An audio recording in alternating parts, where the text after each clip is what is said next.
Well, pretty quiet weather-wise here over the next couple of days and probably even beyond that, Dean. So we're not going to see much in the way of storms, but it does lead to some pretty good weather here over our area and really across the state as a whole. Here's a look downtown, and you can see as the sun sets and the moon rises across the area, mainly clear skies today. We did have a few clouds stream across the northern mountains, but nothing that was any sort of a problem here that led to any sort of precipitation. We did see a lot of snow up into portions of Colorado, but as you can tell, very nice from the Sandia Peak down into the valley floor. 52 degrees in the metro area, north-northwest winds 13 miles an hour, gusting to 22.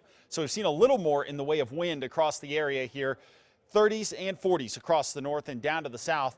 40s, 50s, and some low 60s at least earlier. Now we're starting to see those temperatures back off. We had that fast northwest flow over portions of Colorado. That led to a lot of snow across the central portion of the Rockies. But as you get down into the southern Rockies, this just did not set up for us, and it was never really going to. So we were under the influence of this high pressure setting up off the west coast, and that high is going to continue its influence on our weather probably for at least a week. And then beyond that, we'll begin a transition into a little more of a pattern that'll give us a shot at a shower, but again, that's a ways off. So look for tomorrow to be a pretty good setup across the area. A little warmer temperatures out there. I'm going to drive another weak cold front in across the east side of the state late week. That could dip temperatures a little bit across the east, occasionally making things breezy, but as you can tell, there's not going to be much in the way of cloud cover, much less the chance at a shower through the weekend and probably into the beginning of next week. But by about Tuesday of next week, at least the pattern changes up a little bit, more of a westerly flow across the area here. Doesn't necessarily mean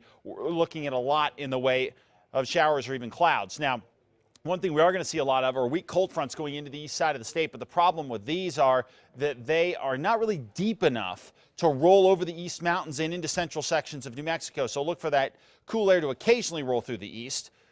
But here around Albuquerque and across the western portion of the state, steady temperatures, mild conditions, and a nice setup for the foreseeable future. And that includes southern Colorado as well. Temperatures mainly in the 40s for tomorrow.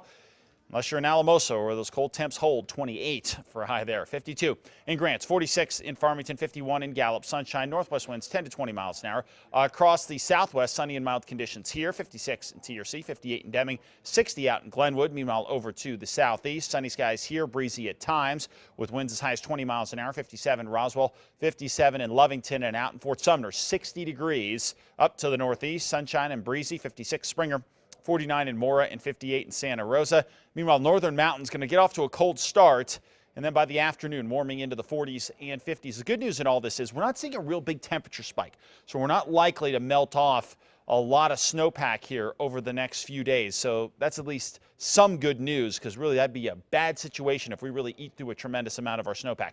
52 downtown, 51 in the Heights, 53 in Rio Rancho, sunny skies. Meanwhile, here in the metro area, temperatures in the low 50s over the next 7 with mostly sunny skies. It does look like beyond Tuesday, we will start to see things at least change a little bit in the pattern. At KRQE Mark on Twitter if you want to talk weather.